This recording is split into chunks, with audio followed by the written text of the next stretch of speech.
Today. I'm a OD on a OZ. She say she know me, she know the old me. 24 shots later, Kobe. What's going on, everybody? You know who this is. After Hours Live from the Man Cave. This is your host, Tay Wiggs. You got your co-host Mark Senior. Marcus, go ahead, man. Drop them topics for the people that we got going on tap today. All right, so we've been gone for a minute, but we're gonna talk about some of the things happening in sports. We just had a Super Bowl. Tom Brady, I think, is he the best of all time? Like, is it even a question anymore? Speaking of old guys, we got LeBron James. Is he the MVP?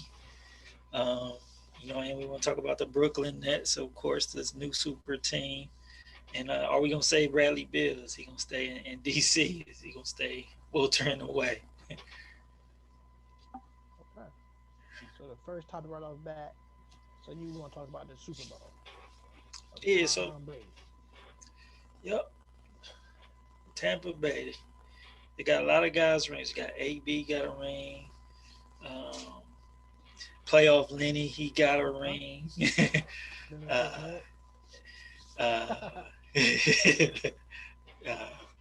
We got Goodson, Kowski, Gronk. A lot of people got rings, but one person had 7 rings. And that man Tom Brady, his 7th ring. He been in 10 Super Bowls. He got 7 rings and 10 Super Bowls. Now, we already know once Tom Brady retired, we already know he's a first ballot Hall of Famer. There's no question. But Absolutely. do you think people respect him more now since he left New England and went down to Tampa Bay, as they call it Tampa Bay, and won the Super Bowl? I think they definitely gave him a little more respect because before, everybody would say it's because Tom Brady and Bill Belichick, and their culture. Now, he went somewhere completely different and completely different team, completely different system, and got him a ring. And it was mainly because of him. You can say Bruce Arians had something to do with it, but if Tom Brady wasn't their quarterback, they wouldn't even get into the Super Bowl, even though they were talented on paper. Right. That is the truth. When I look at that team, how they was built, they got some dogs on linebacker, to be honest with you. Devin White, who played big in his first year. Also, you got Levante David, definitely big in too. The people that go under the radar on their front on their defense too is Dominican Sue. Mm-hmm. Aaron Rodgers still looking for the apology from you. Not A-Rod, you're not getting that apology from Dominican Sue, buddy. You kiss that goodbye. And Juan Pierre Paul, JPP, Right. who beat Tom Brady twice in the Super Bowl when he played for the New York Giants. Yep. So you're looking at the guys that he had back there on the defense. Not only these guys are veterans. You know what I'm saying? That's one, everything getting tossed out the window because Tom Brady and Gronkowski. But look at the guys they had that bring that veterans presence. Yeah, AB got a ring too for the Steelers. So you're looking at guys like that. You know what I'm saying? It's a difference when you got guys who've been there before and know what it takes to get a team over the hump. Not only they had Tom Brady, you got the best commander in chief calling plays. One thing about the Chiefs that we look at the Chiefs, they wanted to score fast. And the whole thing about their team was their defense. Their defense got a lot of holes in it. They was only winning games because Patrick Mahomes out there slinging that ball, and then nobody knew how to cover the cheetah, aka Tyreek Hill. And, of course, our main man from Cleveland Heights, Travis Kelce. They let Travis get his, but they're not going to let you get both. Right. And, it was and they had Patrick Mahomes on a run. That's besides the Browns game, that was the most I seen him just look panicked. Run for his life. Yeah, he was running for his life. Even in that effect, though, he was still making passes, and his guys were just dropping them. Tyreek Hill, the cheetah. He no deep balls for him. Our guy Travis Kelsey, he normally get open over the middle. I didn't see that too much. It seemed like No, he the didn't. Tampa Bay defense, um, they really had figured out, what to do. Like you said, with Dominican Sue, JPP, and they defensive backs covered well downfield. And the crazy thing too is, let's talk about that Buccaneers linebackers. I don't know. They was back in that back. They stopped the run game. They definitely stopped that run game. The whole thing they did, the whole thing I did watch, notice during the Super Bowl was, like I said, they took away that over the top. Tyreek Hill couldn't get nothing. Travis Kelsey had his 11 receptions for over 100 some yards. The crazy thing about it, they gave up 100 some yards to Travis with 11 receptions. Also, I think Tyreek Hill only had like probably about 4 balls tossed his way, and they came all the way from Kansas City to kick field goals in the Super Bowl. When now the thing was, everybody say no, they going to Chiefs to win. The Chiefs -3. The Chiefs couldn't even get into the end zone. The running game wasn't there at all. Period. Me personally, I thought I knew that Patty Mahomes had a concussion coming in to that game when he was playing against the Browns. I mean, not the Browns, but the Buffalo Bills, right? So you're looking at no, that was the Browns who had that concussion. So it take 3 to 4 weeks to actually recover. But if you're still going to practice, we know you can't hit in practice, but he was taking some nasty hits. Could that concussion came back and got re-aggravated? That could have been a possibility too. Then two, the second one, Marcus, the turf toe issue. He couldn't Right. move in the pocket like how he wanted to. So he was pretty much banged up. So we're looking at that standpoint, he getting crushed like a fortune cookie, twisted all type of ways like a pretzel. Then you looking at him, he trying to do stuff that he wasn't in the norm of doing. So they took all his weapons away. True. I mean, he kind of had that Steph Curry effect. Like the 2016 year when the Cavs won the championship. They were saying Steph was a little banged up. I think it's the same thing with Patrick Mahomes. He had some injuries and he just wasn't as explosive. Mm-hmm. But I think he was him himself was still good enough to win. I think it's just his teammates kind of let him down. Now, with that being said, with this ring right here, Tom Brady got 7 rings. Got 7 rings, many as Robert Ory. And where do you rank this ring amongst his other Super Bowl rings? I would say it's up there. It's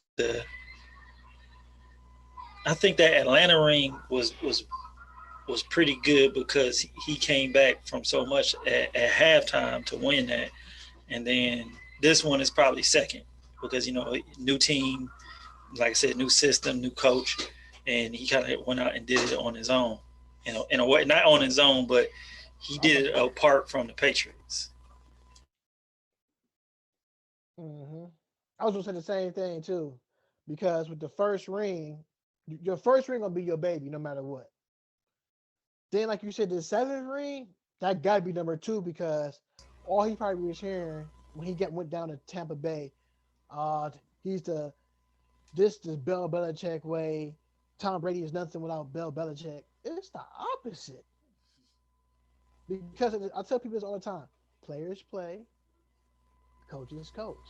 But when that coach don't have that special player there, what can you do? For instance, let's say this for one: Popovich, That's a good one.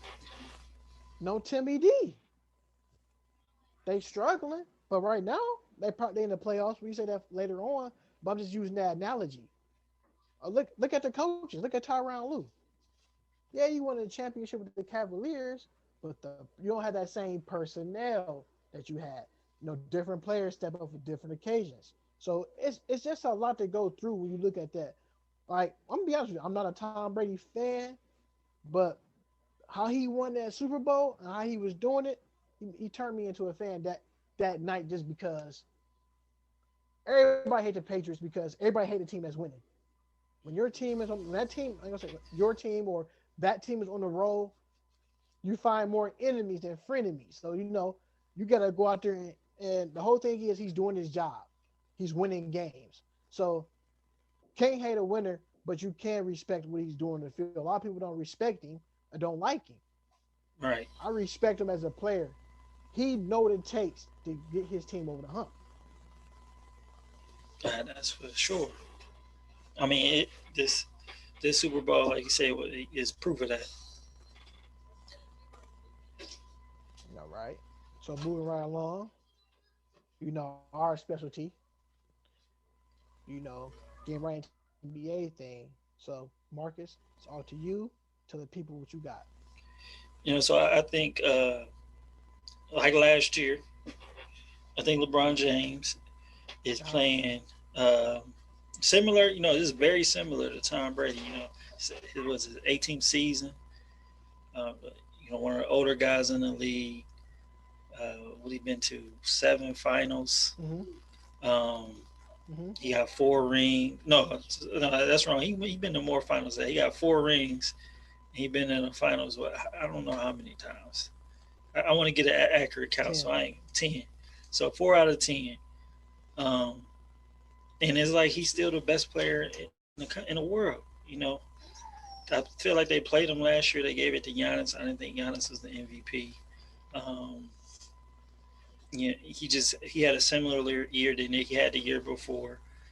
It was no real wow factor about last year with Giannis. I think LeBron he led the league in assists, had the number 1 defensive team, and I think it was number 1 in the West, and they won the finals.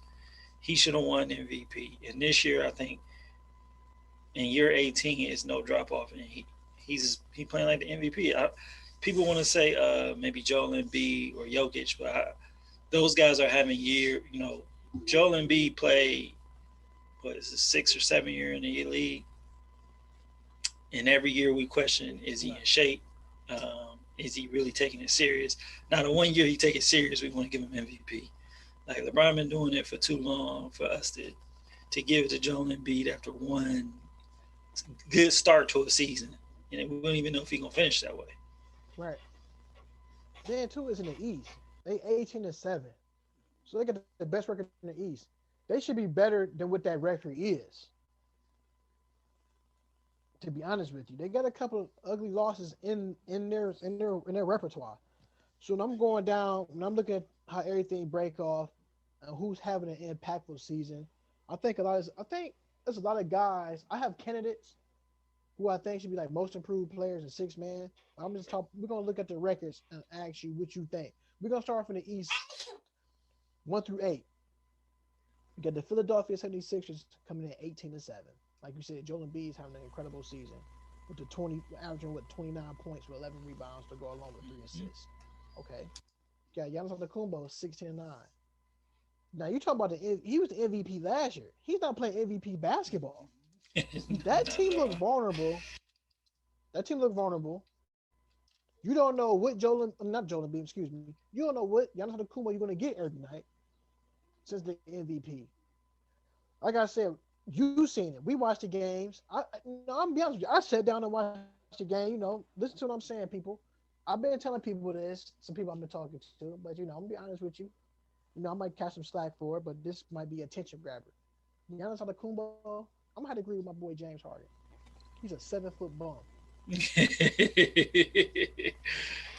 Now listen to what I said about this. People, man, you crazy. Now think about this: the MVP, most valuable player. How is he making his team better this year? Can't shoot free throws.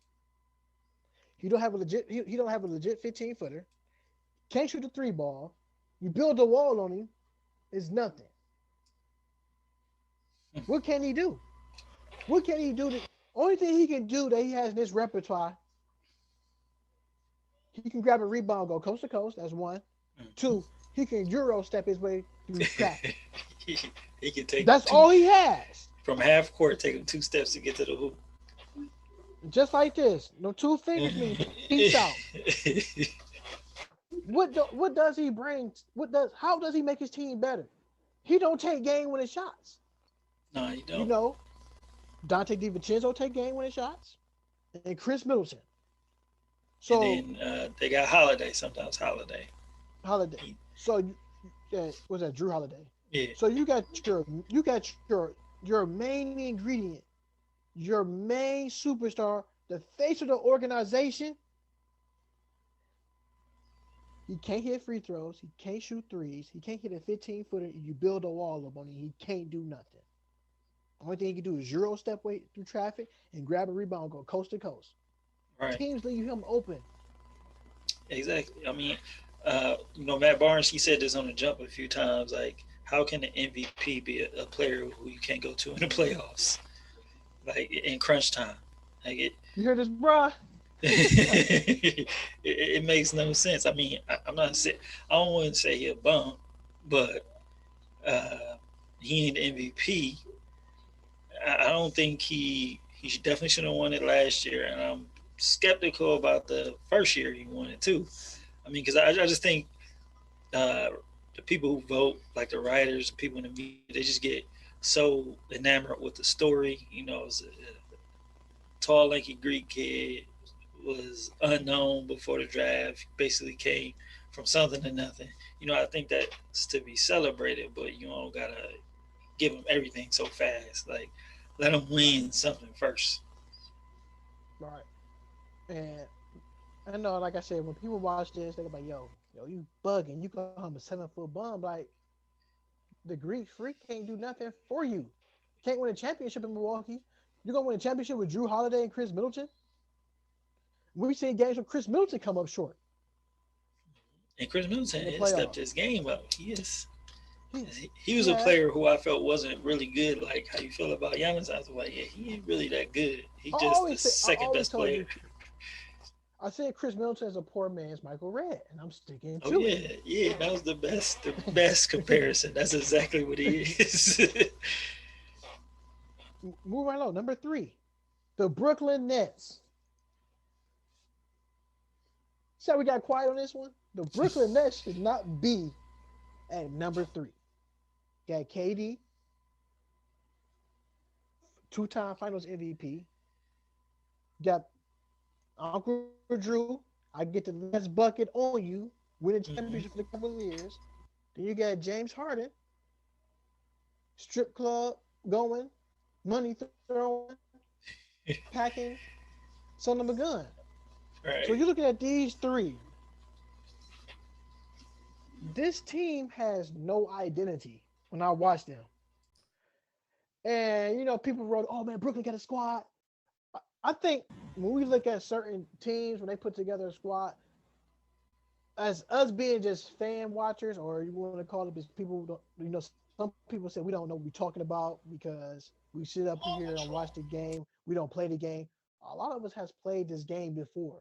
But when you look at and watch the Brooklyn Nets, they're still trying to figure out who they are. They still have the most lineup switches right now through the season. So you're looking at one night, Kevin Durant take off, don't play. Kyrie Irving plays with James Harden.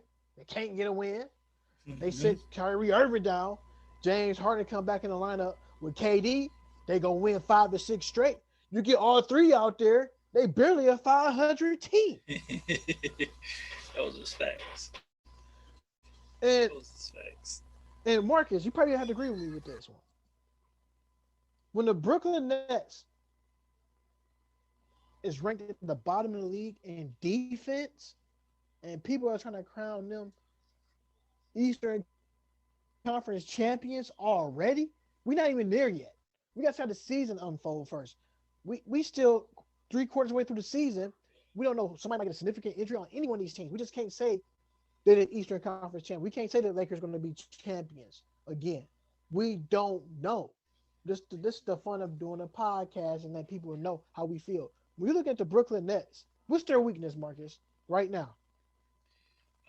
They don't have a big man and they don't play no defense. I mean, no, DeAndre Jordan is just not there no more. He can catch the lob. He can make highlight plays like that, but just basic basketball, running in the end, protecting the rim, defensive rebounding, defending the other team's big.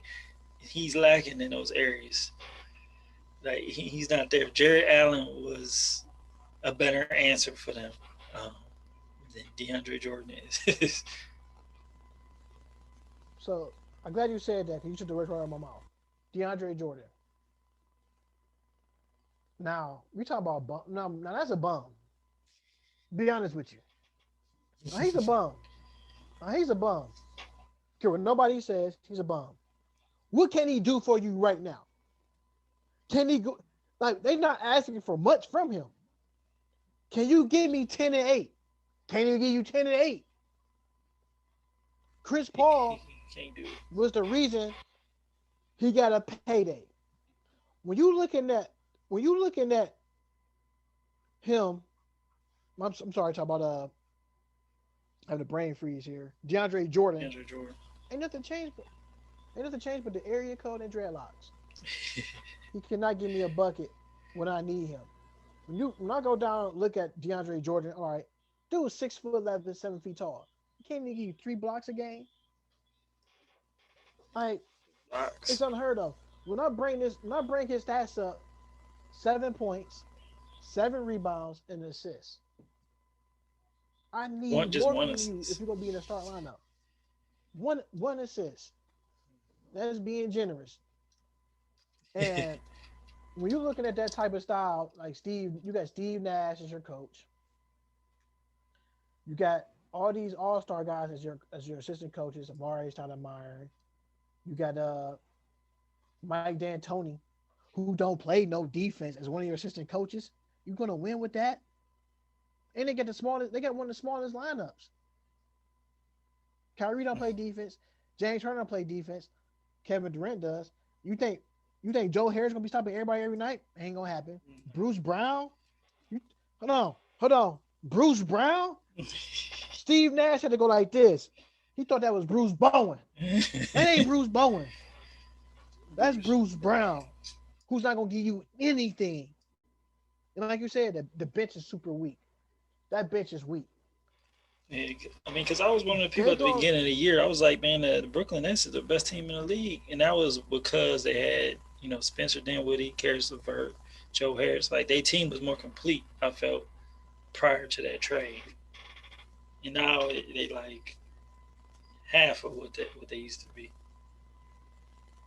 And it's crazy. Them guys you just named, Spencer Dinwiddie, he's out for the rest of the season. Offense, defense, 2-way player. Caris LeVert, you trade him to Indiana. Get well soon, my guy. 2-way player who is coming to his own. Taurean Prince is in Cleveland, who definitely plays defense and definitely can stretch the floor for you. Can get you like 8 or 9, 10 points. That's huge. Then you, like you said too, Marcus, earlier, you get rid of your best big man, Jared Allen, who's pretty much a walking double-double, is going to give you 10 and 12, about 3 blocks. That's where the Brooklyn Nets messed up. They gave up too many pieces for one player. When we seen the James Harden effect, just go back to when he was playing at OKC. He missed a game-winning layup that could have had the OKC Thunder up 2-0. And ever since he missed that one, he hasn't been the same player. Yes, he got traded, went to Houston. We seen what he does when you need him in game situations. Don't show up in the fourth quarter. He ran out of gas because he dribbled the ball too much. He's scoring 37 points per game when he was in Houston. And when you're scoring 37 points per game, that means you're taking about 40 to 50 shots a night. So there's no other room for other guys to get their shine. So he's trying to take a back seat, and you can tell it's kind of hard for him to be in that backseat role. Him and Kyrie Irving is having a hard time finding their back seats. Yeah, I agree with that. I mean, you can tell like that James Harden, he's trying to be the facilitator, but then the best part of his game was just attacking the hoop. I don't know if people know that. Like that's the best part of his game. He can get to the hoop with ease. Like, and it's not really fancy or flashy. He's just strong. He can handle contact. He's he's a big guy, hefty guy. He gets to the rim with ease. He ain't really been doing that too much since he got to Brooklyn. He's been more trying to get assists, get Kyrie and KD going. Mhm. And the crazy thing is too, watching. So I watched the game the other night. I think they was playing against the Pistons when they lost. This how you know the chemistry is not there with these guys. James Harden dribble, went to the rack. He throws an alley oop to DeAndre Jordan. DeAndre Jordan does just like this.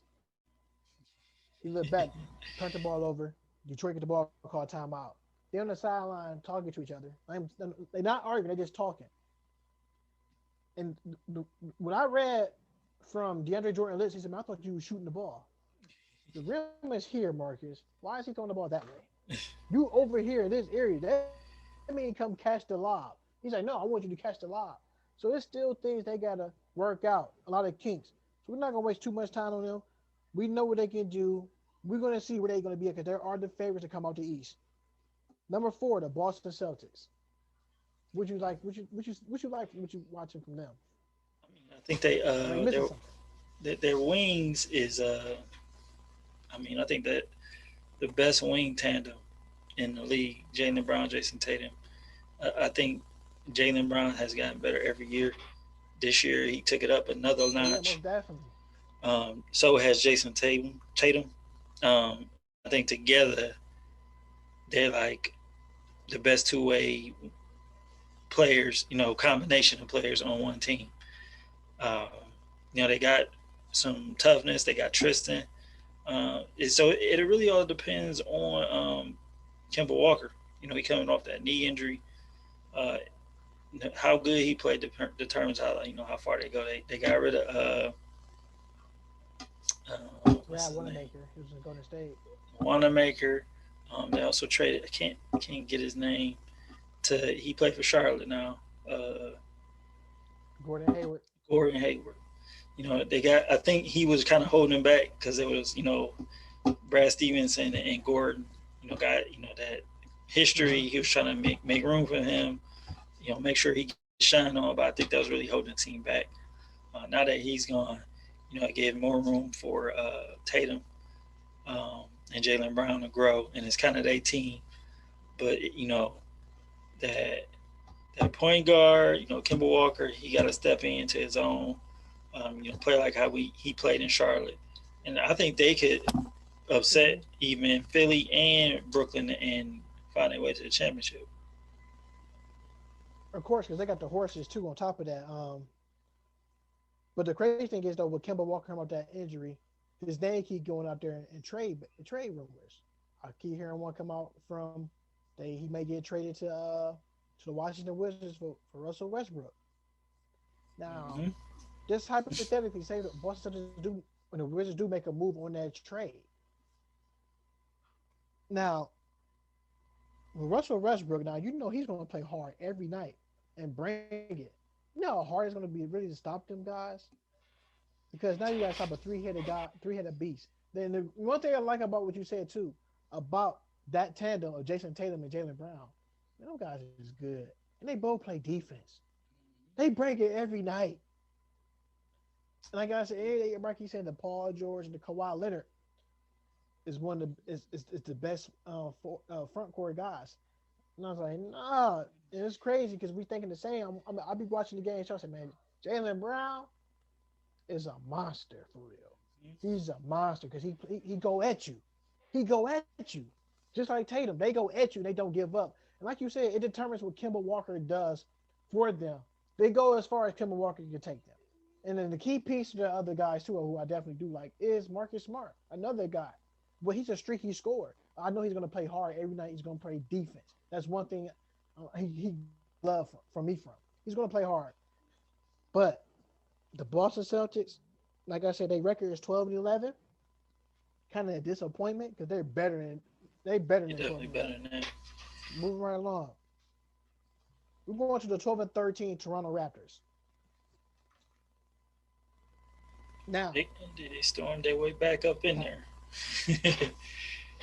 They did. They went in the playoffs. Right. They went in there, getting carried by Fred VanVleet, who been playing awesome basketball. He been playing so well that Kyle Lowry put his house up for sale in Canada. So is it a possibility that he can get moved and go back home and play for Philly? Do you think that's enough for the Philadelphia 76ers? Say they did make a move to get Kyle Lowry. Where would that put them at? Um, I honestly think that'll kind of put them over the top. I think that'll get them. In my eyes, it'll make it. I'll see them better than me in Boston, even if Kemba Walker's playing at his best. I think Kyle Lowry, um, Joel Embiid, Tobias Harris. They got Seth Curry, and it just if they Who these depends are on really who good they 3 pointers. who they got to trade for him. If they keep Ben Simmons as well, I mean that's a complete team. And Exactly. they But make up for Detroit Ben get Simmons' lack of shooting, or if you want to even call it shooting, because he don't shoot. but they'd be good, but guess what? When the playoffs come, Kyle Lowry could turn to Kyle Simmons. He could They be ain't gonna shoot the decompressing, ball. Right. decompressing.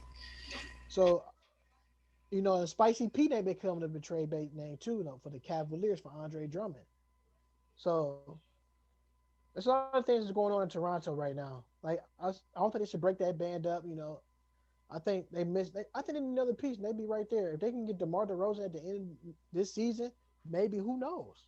So that's a possibility. Let's talk about this one. At number 6, the Indiana Pacers, 12-13. The guy that been carrying their team the whole way so far, Demontis Sabonis.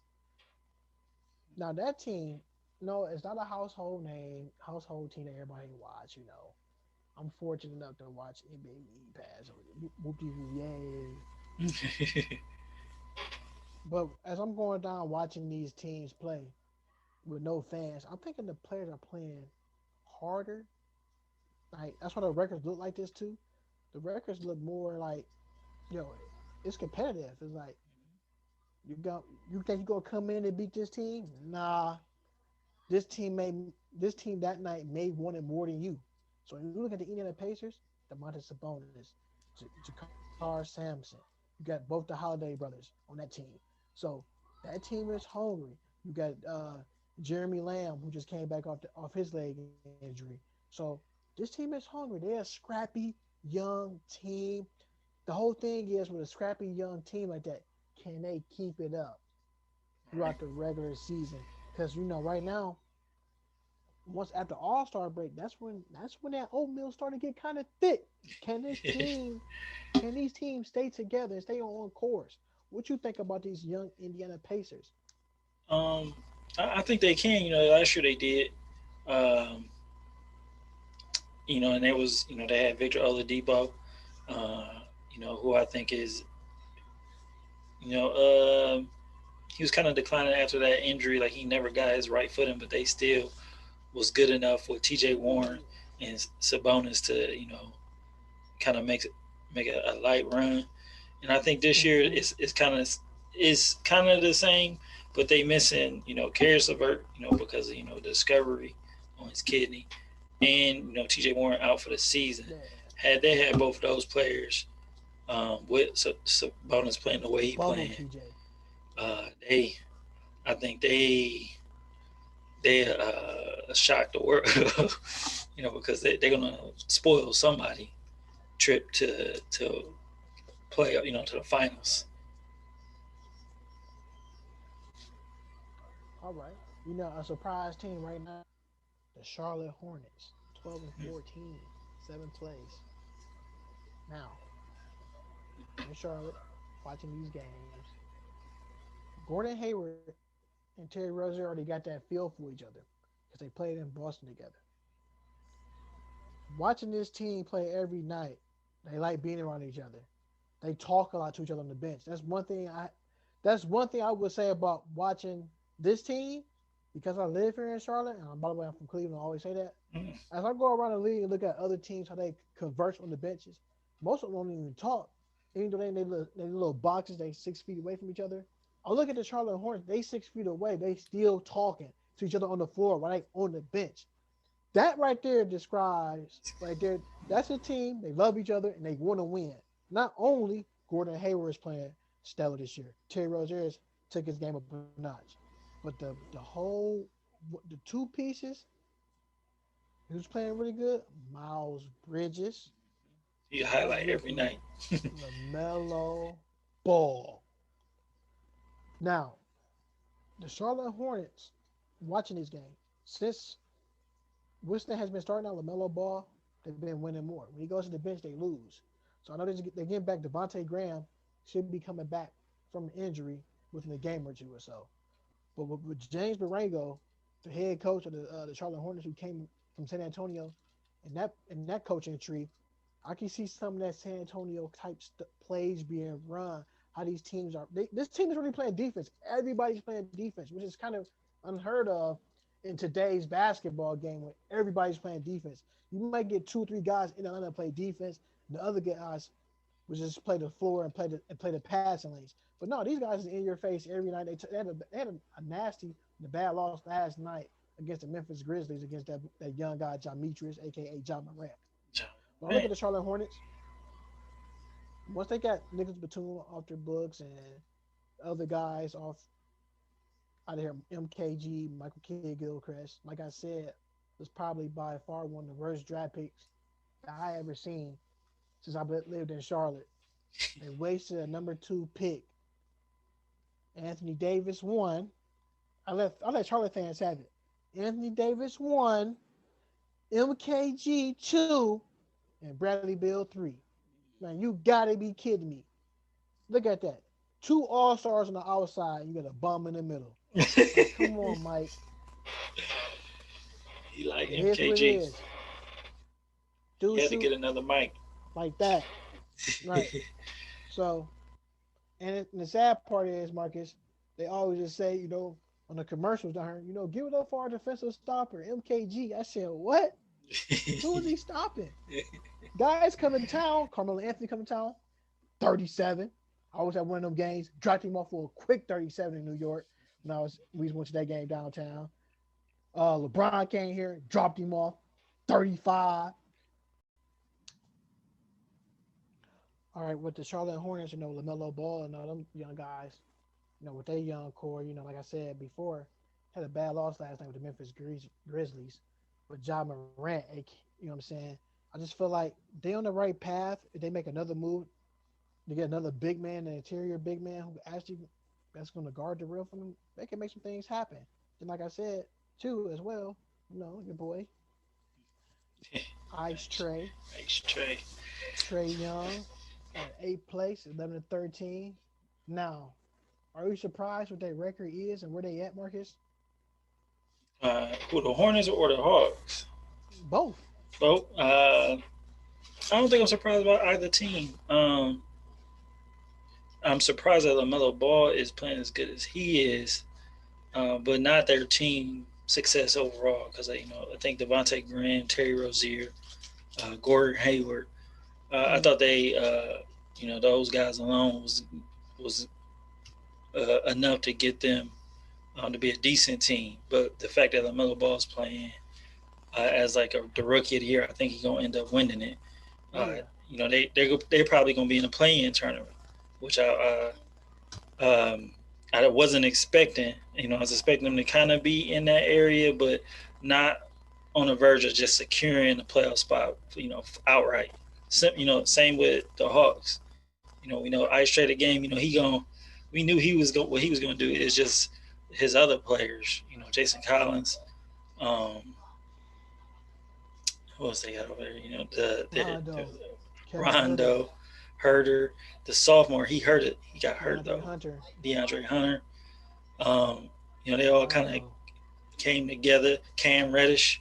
Towards the end of the last season, he started playing well. So they all playing just good enough for you got to take them serious. Okay. Now, I think one of those teams in the Southwest Division, if South Atlanta, they're gonna play themselves out. So I don't think both Charlotte and Atlanta is gonna make it. It's gonna be one or the other. Okay, I can agree with that because I thought the Atlanta Hawks, even though they're in the 8th place, 11-13. To me, looking at this team on paper, at the names they got, like I said, they got Clint Capella. Clint Capella, I didn't even mention him. John Collins, Rajon Rondo, Dino Gallinari. They got some guys. They got some guys. They record, what they have on paper, their record is not living up to my expectations. I thought the Hawks at least would come in as a 4 or 5 seed team at best right now, going into this early stretch of the season. They had some bad losses, and in a team that's so used to losing so much, and you still got, you bring Rondo to your team and trying to put a platform together, show you ways to win. Can these guys pick up that winning language and run with it and say, you know what, Rondo did this. He won a championship in Boston and LA. Like, he know what it takes. Can Trae Young just not just become an offensive guru? Can he become a defensive specialist too on that end? Because he don't play no defense either. He belong on the Brooklyn Nets. Right. Look, 30. Look, I'm gonna say this. 30 look good in the stat sheet, but when you go look at the end of that stat sheet and look at that final box score, yeah, he might score 30, but man, y'all lost by 10. So you can't be scoring 30, then giving your counterpart he scoring 30 right with you. That plus and minus don't add up. So you gotta one night you gonna say, you know what? I'm gonna just strap in on defense one night. I'm gonna just give it. Of course, you're gonna take what the defense give you, but like I said, these new guys take a lot of unheard of threes too. And I figure out some of these guys that just stick to the defensive end, they can be. Some of these guys are animals, but these animals don't want to play defense. They want to see their highlights being scored. Yeah, it look good, like you said, Marcus. It look good scoring 30 points. They say, oh yeah, what's name scored 30, 40 points, and they lost. Like Bradley Beal, when he scored 40 points or better, they 0-10. That's tough. You gotta save Brad Beal, man. Now we're gonna go to the West. The Utah Jazz. The best record in the NBA, Marcus. 20-5. What you gotta say about the Utah Jazz, son?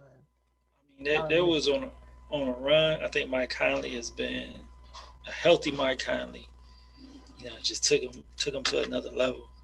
And it just really made things easier for one of Shaq's favorite players, Donovan Mitchell, who's just been he's just been in his bag, especially since Shaq said that. I know people criticize Shaq for kind of calling him out in that moment, but since then Donovan Mitchell has been on a tear. Like that has motivated him in some way to do what he's been doing. Yeah, and you took the words right out of my mouth. Shaquille O'Neal said, "Hey man, what do you say? I got a doctrine in this. I can say what I want to say to whoever." Some people took it the wrong way, his criticism. But when you look at the guy who won 3 Finals MVPs, Olympic gold medal, and 4 championships, has every right to question another guy's game. He told Donovan Mitchell to his face, "Hey, man, you don't have what it takes to get to the next level." That's what he told him. When he said that, I said, I'm watching the game. When he said that, he caught me by surprise. Like he caught Donovan Mitchell by surprise. I'm like, what? That's what happened. That's what happened. You hang around the Chuckster all the time. But coming from Shaq, like you said, is different. Like you said, Marcus, the guys were on the tear. The numbers that might not say it. Donovan Mitchell is playing MVP basketball right now. He's playing MVP basketball. And their coaching staff is putting a hell of a game plan together. That's one place you don't want to go play basketball. Is Utah. It's tough to win there. They're gonna bring it every night. Royce O'Neal got a defender in him. Rudy Gobert, a defender. Like you said, the big acquisition, Mike Conley, a better upgrade than Ricky Rubio. Who would have thought? We see why the Memphis Grizzlies came to the FedEx Forum with 5 Brinks truck to pay that man Mike Conley. He's showing you what he can do when you have a great team. So Mike Conley is another reason why they're taking the game to another level too, and especially too Bojan Bogdanovic. Oh yeah, because he during the bubble he wasn't there. Right.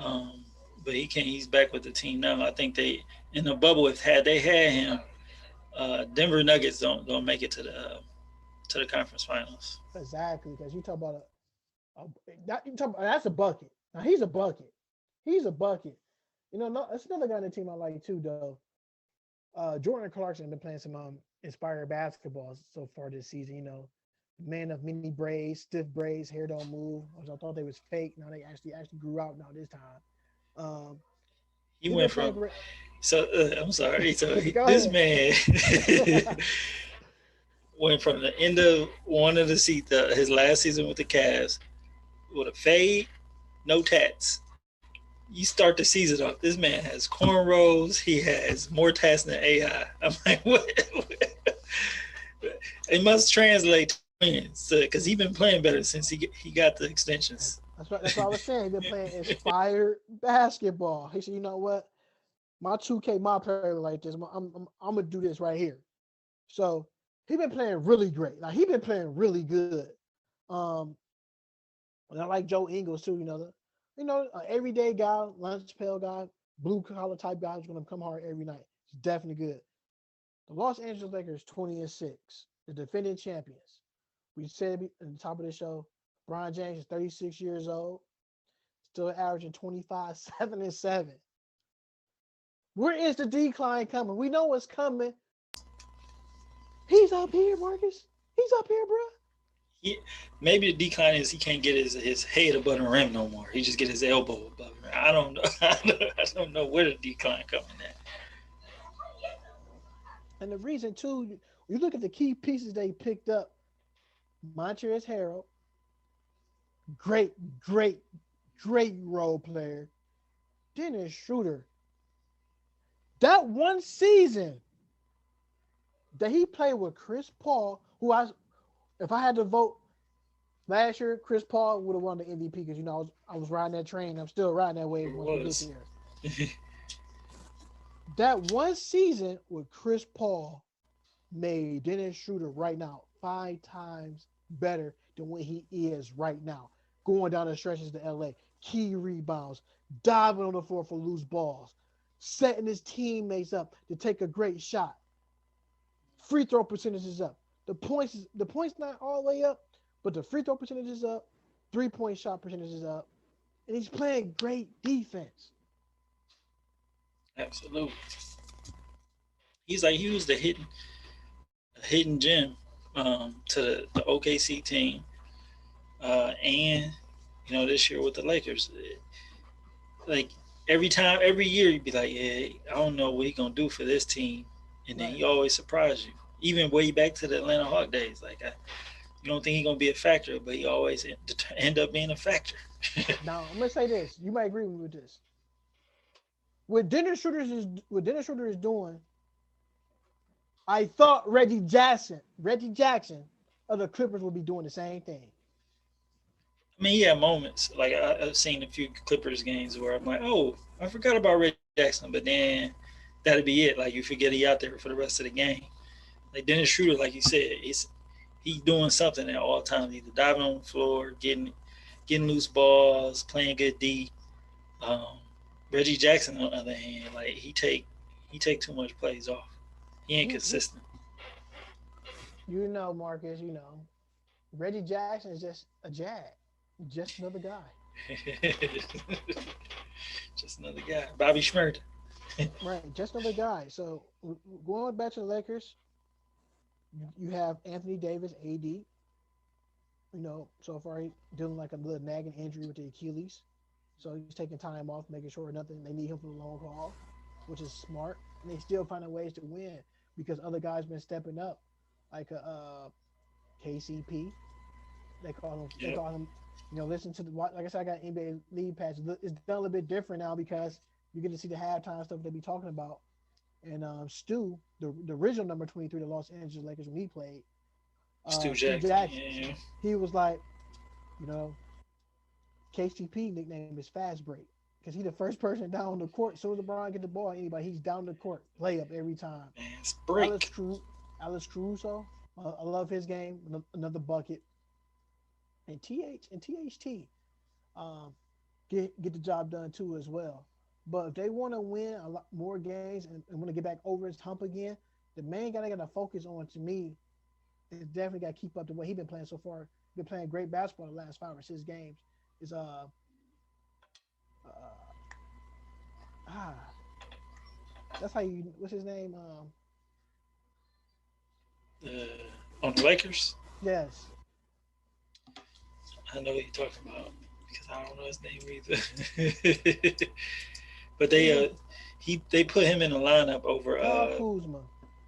How did I forget his name? Kuzma. Kuzma. Sorry about that, folks. That made me feel bad right there. That's how you know the type of game he been having lately because he been falling off the cliff. Some games he didn't show, but the last 5 or 6 games, Kuzma is going to be the main one of the guys that they would depend on every night. Not on offensively, he got to show up on the defensive end. So he been doing that a little bit more too. He still takes some questionable threes and still turn the ball over a lot too at a high rate. So if he can calm those two things down, the Lakers be fine. They can be right there at the end. Now, Los Angeles Clippers, 18-8. Are they 18-18 or this they should be at, or they better than them what this record is? I think they may be a little bit better than what their record is, and that's only because I feel like that's a veteran team, and they probably coasting a lot of these games where they could, if they really wanted to, they could win out of those 8 losses, and but way off P, he been trying to right the ship, he been playing at an MVP level. Now I think that's got them to the 18 win. It's mainly been Paul George more so than Kawhi Leonard. I think Paul George, his play has got him to where they at today. And had Kawhi been playing, like his life depended on it, which I don't expect, I think they'd have a better record. But I think this is it's kind of par for the course. But I think they're better than what their record is. I was saying the same thing too. I thought at first they had the #1 record about 3 or 4 games ago. That's before Utah went that run. And like you said before, this team is a little bit better than 18-8. Out of them 8 losses, about 5 of them are bad losses. So you're looking at that. Kawhi gonna bring it. Right now they missing Paul George gonna be off for a month or two. You don't know if they're gonna like Lou Williams' name and Patrick Beverley name is on the trading block. So when you do that, so you're losing they're not really gonna miss nothing from Patrick Beverley because he can't score. Yes, he played defense, but it got so bad that he's barely getting any playing time. Like Reggie Jackson get more minutes than him now. So that that's kind of tough. It's bad. Right there. That's tough. Then too on that, I don't see that same spiciness from Lou Will that I get every night. I'm not seeing that more. Right? I think they're going to part ways with those guys and get another piece for them, probably another scorer or another front court guy. I would keep Lou Williams, but I would definitely get rid of Patrick Beverley. Patrick Beverley is probably a second pick at best, a second round draft pick. He's never there long enough anyway. He's always hurt. You really get Pat for hopefully the playoffs, but even in the playoffs he hurt. So it's like, what purpose is he serving other than just trash talk? Right. So now you get the Phoenix Suns. Like I told everybody, I said Chris Paul. Chris Paul is one of them guys in the NBA will be known as trade bait. Because when the organization trade Chris Paul from one bad organization to another bad organization, and what he do? Come in, go to practice, go to work, change the culture, Marcus, put the teams in the playoffs, but yet this man cannot get his name in the MVP race. How come he cannot do that?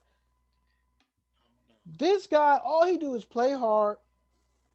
He's like I said, he's a pit bull on the court.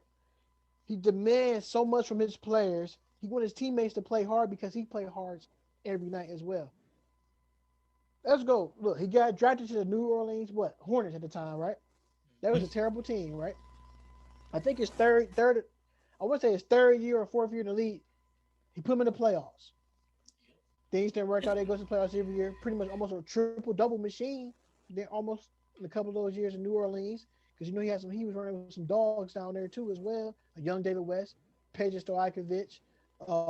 He had Birdman at one time. J.R. Smith. He had some guys under David Wesley. I keep Jamal Mashburn. Everybody forget about Monster Mash. He had some guys. Once that didn't work out, traded him to Clippers. What happened?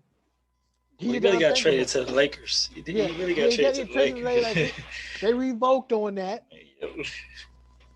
Now, look, they didn't get traded to the Clippers. This team ain't seen the playoffs. Man, I don't know how long. He comes there. DeAndre Jordan was a household name. He turned DeAndre Jordan to a household name, got him commercials on State Farm, right? Blake Griffin, don't even get me started on that guy. Blake Griffin, just a dunker. You see what he's doing right now. This dude haven't had a dunk since December 9th of 2019. If so that's think about that. That's crazy. So you're looking at, on that end of the floor, what Chris Paul has done with these organizations that haven't smelled the playoffs. He put them in the playoff, Marcus. And look what he's doing right now with the Phoenix Suns. They right there. I told everybody, I said, look, wherever Chris Paul go, is going to the playoffs. And I said, I've been writing this shit. I said, Chris Paul is one of my favorite point guards in the league to watch. Just the way he commands the huddle and commands the offense. Got them boys 15-9. Look, you know what the sad part is about this? There's no Ricky Rubio. We brought that man up twice. No Rubio. Rubio was in Utah. They ain't had a first seed. They couldn't win nothing. Moved on the way, bring in Mike Conley, right? Right. He was in Phoenix. Ricky Rubio. They had a little playoff ending. They made the playoffs, but they lost the playoff. The play-in game. They should move to Minnesota. We say that later. I think they went undefeated. They went undefeated in the bubble. They just they lost. They didn't win so they went undefeated in the bubble. But the playoff game they didn't make it. Okay. Thanks. They didn't win with them. Ship Rubio to Minnesota. Bring in CP3. Chris Paul got them boys the 4th seed. Like I said, he should be in the MVP conversation every year like LeBron James. Chris Paul bring it every night. He's like him and LeBron, just like if they on the team. So if LeBron on your team, you're going to the finals. Chris Paul on your team, you're at least going to the playoffs. Right. Now listen to these names. Mikal Bridges. Right? Frank Kaminsky, who's almost out of the league playing for the Hornets. Right. Tank. Okay. So you got Devin Booker putting in work. He made DeAndre Ayton a better player, right? E'Twaun Moore left New Orleans Pelicans to come play with Chris Paul. Cause he had a good in New Orleans. But I don't know if that was him or if Stan didn't think. Cause Stan, he a GM coach, Stan Van Gundy. Yeah. He's the coach. He's the coach. I want to say they made some real suspect moves, but look, Marcus, you know it's bad when Solomon Hill leave the New Orleans Pelicans and come play for the Phoenix Suns. Solomon Hill, he's a journeyman. He stayed with a job though.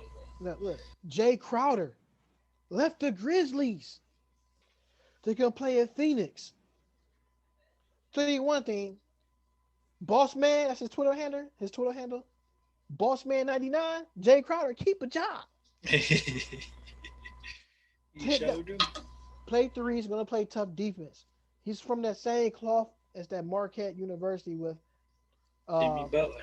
Jimmy Butler and Wesley Matthews. So you're looking at that. Now move right along. I want to keep the Portland Trailblazers 13-10. Marcus, is this a 13-10 team? No, they definitely better. You got CJ McCollum, he out. They ain't been keeping them afloat, but their backcourt is what makes them them. So when CJ get back, they'll be much better than 13-10. But what has come about that is Trent. Gary Trent been balling. He came alive in the bubble. He's re-came alive now since CJ been out. And Anthony Simons, he had fell off in the bubble, and now he's back. So if they get those guys to play like that, even when CJ come back, I think they're the team that's gonna give the Clippers and the Lakers the most, run for their money out of all those teams, even above Denver. Out of all those teams, it's Portland is the most dangerous. What Benny Siegel tell Charlamagne the guy, you ain't run where I'm from. Get dangerous. That Portland Trailblazers team is dangerous. Yes, it is. The San Antonio Spurs, Marcus, they in playoff contention. They right there now. They missed the playoffs last year for the first time in 27 seasons, man. That's crazy. Crazy. And not on 27 seasons, they won 5 titles. So 14-11. LaMarcus Aldridge can come up on a trade in block 2. The Miami Heat are interested in him as well. So you're looking at a team like that, DeJounte Murray, who's been playing, like I said, inspired basketball as well. That young core in San Antonio with DeMar DeRozan, I like what I'm seeing from that team. What you think about them San Antonio Spurs as thus far as the season? Even though it's 14-11 and know it's still early, everybody going through the COVID case. Some games getting canceled. Some teams play more games than others at this point. And so I think they're about what we expect from the Spurs. Last year I think was a throwaway, but we expect the Spurs to be in playoff contention at the least, and a team that has a good system. And Pop, he's gonna work his magic, to get the best out of guys you don't always think are the best of the cream of the crop. So exactly. I think they are where they, where I expected them to be. Right, because they got 2 guys on the team that I definitely do like to watch for the Spurs. Keldon Johnson, not scared at all. Go to the rack, lace him up on defense, hit the tray ball. That's what you want from a young guy. And they got Devin Vessel, another young guard, does the same thing. And it's so crazy because Devin Vessel and Keldon Johnson are taking playing time minutes away from Lonnie Walker. Now, Lonnie Walker puts up in the heir apparent to Kawhi Leonard. He sure was. I don't get nothing from Lonnie Walker. Period. Yeah, flashes. You get the flashes, but Devin Vessel and Keldon Johnson, those 2 guys right there, you can tell Pop loves those 2 guys because they play hard. DeJounte Murray just had like 7 steals the other night. Had a career high in steals. So that's a lone point guard. So I'm liking what I'm seeing from him as well. So we're going to see what they're going to do as the season goes on. The Denver Nuggets, 13-11, 7 seed. Marcus, is this team 7 seed worthy? They were the second best record in the West last year. Yeah, and it was out of the playoff picture for a couple of weeks. Yeah, I think they're gonna eventually ascend up. They're gonna be in the top 5. Like I said, I don't think they're gonna get back to the Western Conference Finals, but they're gonna be better than the 8th seed or whatever seed they is. They're gonna get in the top 5, because with Jokic playing the way he's playing, he's in the MVP race. We just got to get Kyle Murray up there to play, how he was playing in the bubble, and their bench is starting to come to life. Will Barton, um, Michael Porter Jr. They both had good games the last couple days. Well, the last couple of games, Right. And it's kind of getting them back, in a groove and getting them a streak going.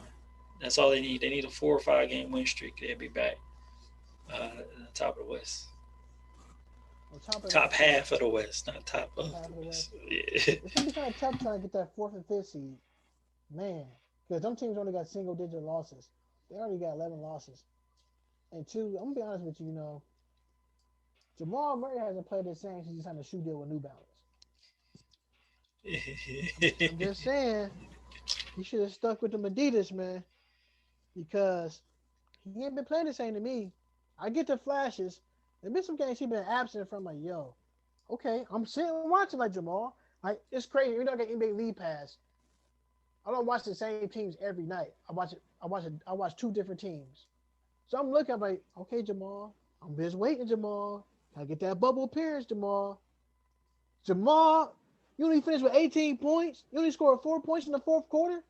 Like, other guys got to step up as well. Other guys got to step up too. Gary Harris still give me glimpses of flashes. Like you said, Willie Barton starting to get back into that playing mode as well. And 2, I'm looking at Paul Millsap. Like these guys got to step it up. Go to State Warriors. I ain't gonna lie, they 13-12. Now this has been one of my favorite teams to watch on NBA League Pass. Yes, I said it. They 13-12. You don't know who's gonna go off on a certain night. You know Steph gonna get his. Different guys been stepping up. Andrew Wiggins been playing hell of basketball. Kyle Oubre had a 40-piece. Kelly Oubre. Wade Poppy. They're just saying his name came up with a trade and that he can't shoot or he has this percentage of shooting 3-point ball. Dude, stock is going like this. Been playing great. They got a nice backup point guard too as well. Brad Wanamaker from the Boston Celtics is over there. Damian Lee, Steph Curry's brother-in-law, been playing great. He's back with his boy Kent Bazemore, who's definitely a defensive guy. So I'm looking at with that team. Hey, Draymond Green, I know people don't like him, but people say, man, Draymond Green ain't got to score. Man, sometimes Draymond Green have 4 points, 10 assists, 10 rebounds, and 4 steals and 2 blocks. He out there chilling. Young folks. Talking about young guys and women out there who want to play basketball, you don't have to score to be in the stat book. Coaches love to see the 10 rebounds, the 11 assists, the 4 steals, the 2 blocks. That right there is ingredients of winning the game right there.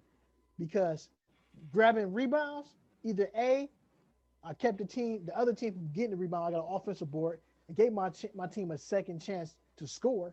2, I took rebound away from the opposing team, a defensive rebound. I'm taking points away and I'm adding points on at the same time.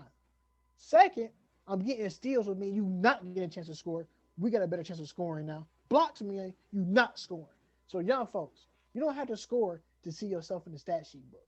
Coaches love that because coaches will call that out. We know, Marcus, a coach will call that out anything. Hey, man, I know we won. Let's shout out to so-and-so. He took 4 charges in the game. Right. He got 3 steals. Shout out to Nick Wyckoff, who was doing that. So you're looking at guys that do stuff like that. Coaches like that. The coaches don't care. Everybody can score at that level. How can you change the ball game? And that team been playing some inspired basketball. And they just fun to watch because I'm seeing different things from everybody. And like I said, Andrew Wiggins is having a hell of a season right now. Yeah, they like the new look. What the new look Warriors are eventually be. When they get Clay back, Andrew Wiggins, trying to revitalize his career after just not playing up to par in Minnesota. He just didn't live up to his name. He's trying to get back to that now in Golden State. And then you got Steph coming back full circle. We got MVP Steph back. And every night is, he can go for 50. But then if he get 50, if he get 25 and then Kyle Oubre Jr. get 40, that's going to give him over the top. So they're having enough games like that where I think they may even they're gonna definitely be in the playoffs. But I think if they get a high enough seed, um, Dangerous. they're gonna upset somebody. I ain't saying they're gonna wait, but they're gonna upset somebody. All right. So we done with the little East and West showdown. So I got one, two, three, four categories left, and we done. MVP race. Your top three. I got my top three. I'm gonna let you go first. So As of right obviously, now, since it's early. so I let off with LeBron. So LeBron Okay. definitely number one. Um, I will go Joel Embiid two, and for three, man, it's tough. The third one is kind of up in the air. Uh, I say is the third on the MVP list. And you know what? I'm gonna go out there. I'm gonna say Jalen Brown. Ooh, okay. I'm gonna put him as a third on the playoff list. Not playoff, but the MVP Uh, race. right now, at number one, Utah Jazz guard. I got Donovan Mitchell. Coming Okay. in, after Shaq said this to him, they go 20-5. He averaging 24 points per game, going on with 4 rebounds and 5 assists. Number one seed in the West. That's not bad. Number two, I'm gonna go LeBron James. 36 years old, still averaging the same numbers as he did once he came into the league. You know what I'm saying? His rookie year was the only year he was his rookie year he averaged 25, 5, and 5. Next following year, it went from 25, 7, and 7. So LeBron James' numbers always been great. But to do it at 36 is crazy. 25 points per game to go along with 8 rebounds, 8 assists, and your record 26 in the West. And the crazy thing is, he was getting knocked on the East because he said there's no competition in the East to get all these MVPs. Okay, go to the West, tougher conference. Every night you're gonna play some dogs every night. You put up the same numbers you did in the East, and you bring it into the West in that competition. And he The won West, shit. right? And he won a championship. The West is a gauntlet. The West, we know who's gonna be in the playoffs in the East. The top four teams pretty much are the best teams, hands down. Anything under five is like, okay, you're respectable. 6, 7, and 8, you that's the first round exit easily. Third, Absolutely. third, I got Chris Paul, averaging 16 points per game. The assists may be down, but he got that team from being unnoticed to being noticed. They're not a push around. They let you know when you come to Candlestick Arena, that's the name of the arena still. If you come there, you gonna get this work. He made them respectable. It was kind of hard because I had Joel Embiid as number 4 because he got the same numbers to me from last year. Okay. So Donovan Mitchell 1, Bron 2, CP3 3. Okay. Now, I got this thing called surprising teams, Marcus, but a record. We already talked about the Denver Nuggets. We already talked about them. I got 2 teams out west. We should talk about the Dallas Mavericks. What happened, my boy? This not They the was same the team. they was a team to root for. In the bubble, you thought they were going to turn this into, kind of like a longer run, Right. But Porzingis ain't been playing, like you expect him. Like his injuries is really holding him back. Luka Doncic, he came in. I think he was out of shape. People talk about James Harden. I think Luka Doncic was in similar shape as James Harden. I felt like they came in a little entitled. I see a lot more complaining from them. Ooh, you took the word right out of my mouth. Yes, sir. and they just don't want it like how I felt they did just 4 or 5 months ago. Look, we know what Luka gonna get.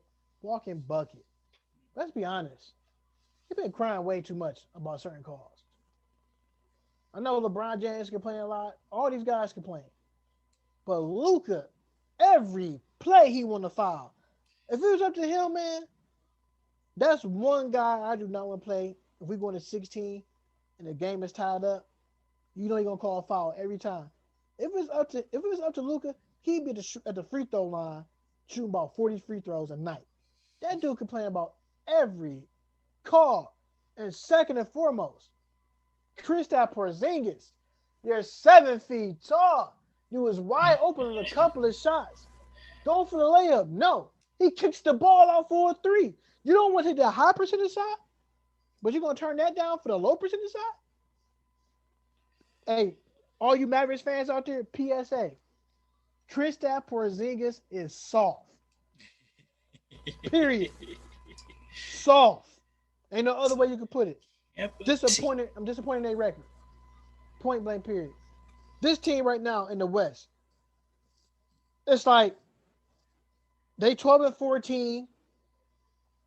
Right? That's they 11th right now. That team should be at best, Marcus, at best, a 5th or a 6th seed. At best. They're on the outside looking in. And it's not getting any better for them. They got a tough schedule coming up. The Minnesota Timberwolves, Marcus, dead last. Dead last. We know Big Cat wanted to vouch for D'Angelo Russell. Mm-hmm. And they really turned to wins, though. They not turned to wins. They're the same team. They 6-19. And guess who at their point guard spot? Ricky Rubio. Ricky Rubio is not a difference maker. He's at best a role bench player off the bench. Full circle. Full circle. Every year Ricky Rubio has went in the first half of the season, they don't get to 10 wins or to 12 or 13 wins to after the All-Star break. Let that sink in. That's crazy. It's looking like that again, too, if they got 6 wins. What can he do for you? He's just a name. You got Ricky Rubio. It's full circle. He's back where he started. Hold on. And they compare this man to Pistol Pete. What? Nah. This man like a Ruger 22. Right. So, water pistol. Yeah, water pistol. He is not no pistol. He ain't no Pete Maravich. Disappointed. I'm disappointed in no Timberwolves. Now the East. We talked about this Hornets. These two teams, the Miami Heat, 10-14, 11th in the East. Eastern Conference champs. Eastern Conference champion. Jimmy Butler, after they lost the championship, said he put in work right after they lost while the Lakers was partying. Trying to figure out what work did you put in because I didn't translate to no wins over here. Well, you kind of got to fact something we ain't said. The COVID rules has played a part with them in particular. Jimmy and a few of his teammates, have been in contact with people who had COVID. And they in Miami. That may lose 12 pounds, yeah. That may play a factor in it. So I think this team they're gonna make the playoffs. They're already making their way back. As long as they stay healthy, they're gonna be in the playoffs, and they ain't gonna be as good. They're not Eastern Conference champs, but they're gonna be in the playoffs at the least. I think out of all the teams we just talked about, they have the best excuse. Okay. Is Tyler Hero right now? Is he fool's gold right now? It's seeming like it. Last year, back in the arena play now. Yeah, you thought he was gonna be like he was gonna come out this year just on it. Yeah, but he's not been half of what he was in a bubble, which is disappointing. He has been disappointing so far in the early season. The Orlando Magic was in the playoffs last year, 13th in the East, 9 wins and 16 losses. Now, last year around this time, they had 15 wins. They got 9. That is tough. I'm looking at what's going on in Orlando. Of course, Aaron Gordon is out. He's out with an injury. He's on the trading block. Vucevic is on the trading block. Terrence Ross. And Terrence Ross is tearing it up so far this season. He's been keeping the team afloat. I'm disappointed because I still want to see him. I haven't seen anything from Obama. You know, he got a song named after him. Obama ain't give me no nothing. I'm disappointed in Orlando Magic. 9-16. Now, moving on from that, Marcus, rookie of the year, your top 3 rookies, and throw a surprise one in there. So LaMelo, I think he number 1. Halliburton in Sacramento 2. 3, the surprise. Let's see. Man, I don't know if he's not a rookie. Man. Who that? The guy on the Lakers. I think he just was under the radar. Who you talking about? THT? Yeah. No, this is second in the league. He was rookie last year. He's not a rookie. Man, I don't know if I got a surprise rookie. So you said you got And then Melo Ball. And then Edwards 3. Okay. I can't think of a surprise. Now listen to this though. Hey folks, now you know we did not rehearse this. We get right on. We go straight, talk off the dome. We got our notes here. What I'm about to say, it's going to be crazy. Number 1 is LaMelo Ball coming into the season with 14 points per game, 6 assists along with 5 rebounds. Number 2, I got Tyrese Halliburton out of Sacramento. That dude is fun to watch. Offensively great, got a neck for the game, play defense, and don't give up on plays. Coming this season, 12 points per game, 3 rebounds, and 5 assists. That's crazy how you say him number 2. Now I said that. Number 3, I got the young big man out of Golden State. Oh, James Wiseman. Okay. 12 points, 6 rebounds. He averaged a shade under assist. Runs the floor like a gazelle, puts the ball up, play like a man amongst boys out there. And my sleeper one, Emmanuel Quickly from New York Knicks. Oh yeah. 12 points, 2 rebounds, 2 assists. That's what he averaged. He's going to learn even more from Derrick Rose, who he just got Definitely back in the trade. He definitely is a surprise. Now, I watched one game of his. He played the whole game. Player of the game, and they won the game. I think he had like 20-some points, right, Marcus? And he did the interview. They asked him, "Are you tired?" He said, "No, I'm not tired." Played 48 minutes. Everybody know in Tom Thibodeau's offense, if you're in that rotation on the starting lineup, you're going to play 38 minutes plus. You're going to play. And I'm saying that too because RJ Barrett leads all players in the league with minutes played. So the more and more I see him play, as in RJ Barrett, the games get better. He's getting more confident. He's not scared to take some of those shots that he did last year. Thibodeau gonna tell you, if it's out there, go get it. Like, go get your bucket. I think by bringing Derrick Rose in for them, by them trading Dennis Smith Jr. to Detroit, I think it's right because now the other guys can learn from Derrick Rose in this Thibodeau offense, which I thought was a great pickup. Right. Thibodeau get Derrick Rose no matter where you go. In Minnesota, he got Derrick Rose. Chicago, he had Derrick Rose. He in New York, he got Derrick Rose. And the crazy thing, the reason I didn't pick Anthony Edwards and to put him in my, he's averaging 13 points, 3 rebounds, going on with 2 is the reason I didn't put him in. He don't bring it every night like these guys that I just named. These guys bring it every night. He don't bring it every night. He may give you a highlight here or two that he dunk on somebody, but he don't bring it every night like a LaMelo Ball, Tyrese Halliburton. Of course, it's crazy that you say that. You know what I'm saying? We live on the East Coast. You know how hard it is to stay up on the East Coast trying to watch a game for Sacramento nighttime at 9 and 10 o'clock at night. It's kind I of watched hard. the game recaps. And it's not often that you see Right. a rookie who wasn't, like featured in the draft, like LaMelo Ball, Wiseman, Right. Edwards. They were big names in the draft. I'm like, who is this guy? He's in several of the highlights. Getting Halliburton buckets. is always in there. He in the highlights more than De'Aaron Fox. That's right. All right, Marcus. This is the last one. We're gonna wrap it up. Your top 3 coach of the year candidates will be. Coach of the year candidates. I will go with Doc Rivers. His number. He said Doc Rivers. Philadelphia's number 1 in the East, folks. 18-7. Yeah, Doc Rivers. Number 1. Number 2.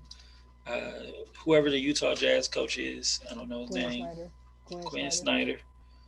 Okay. And number 3, the Lakers head coach again. Frank Vogel. Vogel. All right. Hey, you know what? This is crazy.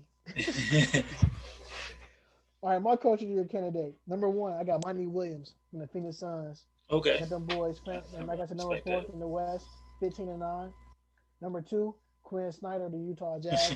Their record is that's crazy, right? 20-5. And number 3, I got in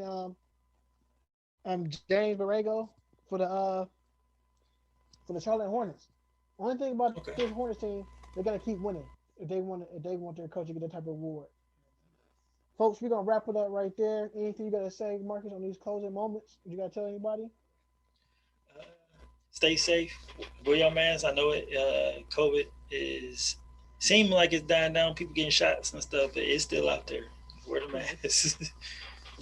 Hey, once we take the mask off, Future had the number 1 song in America again. That's why his name Future. He's ahead of his time. Shout out to Michael Jackson, who's been wearing the mask all that time. He's letting us know. But on that note, this is After Hours Live for the Man Cave. This is your host, Tay Wiggs. She calls Mark Sr. We out of here. Peace. Peace.